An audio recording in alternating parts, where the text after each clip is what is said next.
안녕하세요. 김성길 목사와 함께하는 사람 이야기 제2단원의 G7 과정입니다.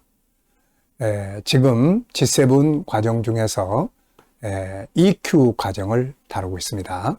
자, EQ의 제1-3회가 되겠습니다. 자, EQ, IQ는 지난 시간까지 우리가 다 했고요. 이제 EQ에 대한 내용을 우리가 살펴보고 있습니다. 그래서 EQ, 이 책의 1장부터 시작을 하고 있습니다. 그래서 이 시간에는 1-3회가 되겠습니다. 그래서 감성 재능 이야기입니다. 자, 4페이지예요. 자, 지난 시간에 우리가 이제 하나님께서 우리 인간을 창조하실 때 창세기 1장 27절 28절 그래서 그 속에 SQ, EQ, IQ의 재능을 담아 놓으셨고, 근데 인간이 창세기 3장에서 범죄하면서 인간을 잃어버림으로써 어떤 존재인지도 모르고 안에 뭐가 들었는지도 몰랐죠. 그러다가 역사가 발전하면서 학자들이 인간에게 어떤 재능들이 있을까? 이런 것들을 이제 연구하면서 또 부딪히면서 교육 현장에서 필요해서 연구해서 발표한 것들이 이제 먼저 알프레드 비네라는 사람이 IQ 지능 지수를 체크하는 이 개념을 설명을 하고, 이때부터 이게 이제 보급되면서 지능 지수, 지적 지능 뭐 이런 이야기들이 이제 시작이 된 거죠. 자, 그리고 또 하워드 가드너라는 사람이 이제 인간 속에 있는 재능은 도대체 몇 가지나 되나 해가지고 자기 나름대로 연구를 해서 8가지 재능의 영역을 이제 발표를 합니다. 그래서 이게 이제 세계 속에 흩어지면서 지금도 저희도 이제 G7에서도 아이들의 적성 검사를 할 때 이제 요 사람이 써놓은 이제 체크한 8가지 재능을 체크할 수 있는 그 설문지를 이제 사용을 합니다. 그리고 이 외에도 또 많은 이제 재능에 대한 이야기들이 이제 등장하기 시작을 했죠. 자, 이 시간에는 이제 감성 재능. 인간이 이렇게 또 계속 학문적으로 공부를 하고 발전을 하고 문명이 발전하고 하면서 인간이 또 하나 이제 느끼기 시작한 게 있어요. 공부만 잘해가지고 되는 게 아니네. 그렇다면 인간을 행복하게 하고 인간을 성공하게 만드는 또 다른 뭐가 있을까? 그래서 이제 사용하기 시작한 단어가 감성이 발전해야 된다. 지적 재능도 중요하지만 감성 재능이 정말로 중요하다. 그래서 이 감성 재능, EQ, Emotional Quotient이라는 이 EQ, 감성 지능 지수죠. 그러니까 요게 좀 높은 사람, 그러면 인간관계를 잘해요. 자기 감정 잘 다스리고 다른 사람과의 관계 감정 잘 이해하고 공감하고. 이게 낮은 사람은 자기 감정도 잘 컨트롤 못하고 다른 사람의 감정도 잘 공감하지 못하는 거예요. 그러면 이제 관계가 안 좋죠. 그래서 이 감성 지능이라는 용어가 역사 속에 등장을 하기 시작을 했습니다. 인간의 지적 재능은 문명의 발전을 가져오고 물질 문명을 발전시켜 왔다. 그러는 과정에서 사람들은 새로운 재능을 느끼기 시작을 했죠. 그것은 인간관계의 능력입니다. 많은 성공한 사람들이 추락하는데 그 이유가 뭔가를 연구하면서 그것이 인간관계의 문제였음을 발견하게 되죠. 그리고 인간이 지적인 면만 있는 게 아니라 감성의 부분이 있다는 사실을 알게 되면서 이것에 대한 연구들이 이루어지게 됩니다. 이것을 연구한 사람들은 이 재능을 감성 재능, EQ라고 정의를 했습니다. 그래서 이런 것들을 이제 발표한 사람들이 있는데요. 1990년, 그러니까 1990년이면 불과 이거 120, 30년밖에 안 됐어요. 그러니까 그 전에는 이런 것들이 학문적으로 일단 정리가 안 된 거죠. 1990년 미국 예일대학교의 피터 셀로베이 교수와 뉴햄프셔 대학교의 존 메이어 교수는 수년간의 연구와 검증을 거친 후 정식적으로 감성지수라는 전문 용어를 제시했습니다.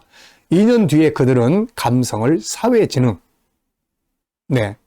소셜 인텔리전스의 한 유형으로 정의하고 그 속에 포함된 능력을 다음과 같이 3가지로 분류하여 규정을 했습니다. 첫째, 자신과 타인의 정서를 구분하는 능력. 둘째, 자신과 타인의 정서를 조절하는 능력. 셋째, 정서 정보를 활용해 생각을 움직이는 능력. 이런 것들을 감성 재능이다. 이렇게 표현을 한 거죠. 자기와 다른 사람의 감정을 잘 구분하고 그 상태, 얘를 잘 구분하고 그리고 조절하고 이걸 이제 활용해서 사용할 수 있는 생각 이런 것들이에요. 자, 그리고 이제 1995년에는 이제 다니엘 골만이라는 사람이 그에 져서 이모셔널 인텔리전스에서 감성적 지능이라는 용어를 사용하기 시작을 합니다. 자기 인식, 자각, 자기 규율, 동기부여, 감정이입, 공감, 사회적 스킬, 관계 관리, 네트워크 구축 이런 것들이 이제 이 안에 들어있는 거죠. 자, 이 사람은 이제 이런 부분들을 이렇게 이야기합니다. 감성지능은 자신이나 타인의 감정을 인지하는 개인의 능력을 나타내는 용어이다. 감정지능은 자신과 타인의 감정을 잘 통제하고 여러 종류의 감정들을 잘 변별하여 이것을 토대로 자신의 사고와 행동을 방향지을 근거를 도출해내는 능력이다. 이렇게 이야기했죠.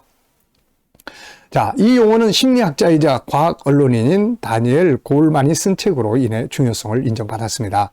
현대인들은 감성 지수를 성공의 중요한 비결로 설명합니다. 성공한 사람들은 그러니까 IQ가 높은 게 아니라 감성 지수가 높다는 것을 발견하죠. 성공한 사람들은 다른 사람들과 잘 어울리고 자신의 감정을 잘 조절하는 능력이 우수하다는 것을 발견합니다. 감정지수는 음악, 문학, 미술이 경험이나 기능이 아니라 자신의 감정과 타인의 정서 상태를 인식하고 행동하고 판단하는 데 잘 활용하는 사람을 감정지수가 높다고 말합니다. 간혹 개인적 지능이나 능력은 매우 우수하나 다른 사람과의 감정을 이해하고 자신의 감정 조절을 잘 못해서 정상적 사회생활에 곤란을 겪는 사람들을 많이 발견하게 되죠. 그런 사람은 지능은 높지만 지적 지능이에요. 감성지수는 낮다고 할 수 있는 거죠. 감성지수는 따뜻한 환경이나 부모의 사랑 속에서 발전한다고 합니다. 자, 다니엘 골만은 이렇게 또 이야기를 합니다. 이 감성지수는 지능지수와 달리 천성적으로 결정되는 것이 아니라 학습이 가능한 능력으로 이루어져 있다. 그러면서 5가지 학습을 통해서 노력을 통해서 감성지능이 높아질 수 있다. 이렇게 이야기를 합니다. 첫째, 자신의 감정을 이해하는 능력입니다. 즉각적으로 자신의 감정을 알아채고 감정이 생겨난 원인을 분석하는 것이다. 둘째, 자신의 감정을 통제하는 능력이다. 자신을 위로하고 강한 불안감과 우울함에서 벗어나 감정을 자극하는 요소를 통제하는 것이다. 셋째, 자신을 격려하는 능력이다. 감정을 추스르고 일정한 목표를 향해 노력해서 주의력과 창조력을 기르는 것이다. 넷째, 타인의 감정을 이해하는 능력이다. 다른 사람이 느끼는 바를 이해하고 진정으로 원하는 것이 뭔지 파악해 공감하는 것이다. 다섯째, 원만한 인간관계를 유지하는 능력이다.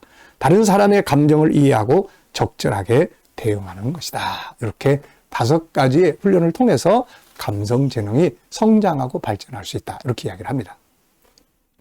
사실 실제로 인간관계론을 다루는 어떤 이론을 보면 직장 생활에서 실패한 사람들 중에 10,000명을 조사를 했는데 그중에 9,300명이 인간관계, 감성지능이 떨어짐으로 인해서 실패를 했고 나머지 7%만 재능, 능력, 지적 재능, 능력의 부족으로 실패했다. 이런 통계가 나와 있다고 합니다. 그만큼 이 감성 재능은 사회생활, 인간 삶에 중요한 거죠. 그래서 우리나라 이제 대기업에서도 이게 얼마나 제품을 만드는데도 이 감성 재능이 영향을 미치는가를 알고 나서 인적 시험이라는 것을 봅니다. 인성 시험이죠. 인성 시험. 자, 그만큼 이제는 중요한 그 감성 재능이 중요한 시대를 맞이하고 있어요. 오히려 지금 지적 재능보다도 감성 재능을 키우는 것이 앞으로 세상을 살아가는 데 있어서 우리 아이들, 자녀들이 이 재능을 키우는 데 있어서 키워야만 세상을 능력 있게 살아갈 수 있다 하는 이야기들을 학자들이 정말 많이 하고 있습니다. 우리 아이들이 공부에, 학습 공부에만 머리 싸매고 있으면 감성 재능이 떨어져요. 이건 학교에서 공부시키는 게 아니거든요. 집에서, 가정에서, 또 교회에서 이런 다양한 신앙과 또 부모와의 대화를 통해서 감성 지능이 높아질 수가 있게 되는 거거든요. 성경은 이미 세상을 다스리는데 이 재능이 필요하다 해가지고 우리 안에 이걸 담아놓은 거예요. 그래서 창세기 1장 28절에서 생육하고 번성하라. 이 말이 무슨 말입니까? 인간관계를 말하는 거거든요. 가족관계, 이웃관계 어떻습니까? 여러분들은 이 감성지능 지수가 높습니까? 낮습니까? 이게 높은 사람들은 평화롭게 살 수 있고, 이게 안 좋은 사람들은 다툼과 갈등이 많은 거죠. 자, 이 시간은 여기서 마치겠습니다. 자, 그래서 IQ, 그 다음에 EQ. 다음 시간에는 감성 재능이 또 이 SQ가 등장하게 된 이야기를 조금 하고, 본격적으로 이제 감성 재능에 대해서 살펴보도록 하겠습니다. 자, 이 시간 말씀 여기서 마치겠습니다. 감사합니다.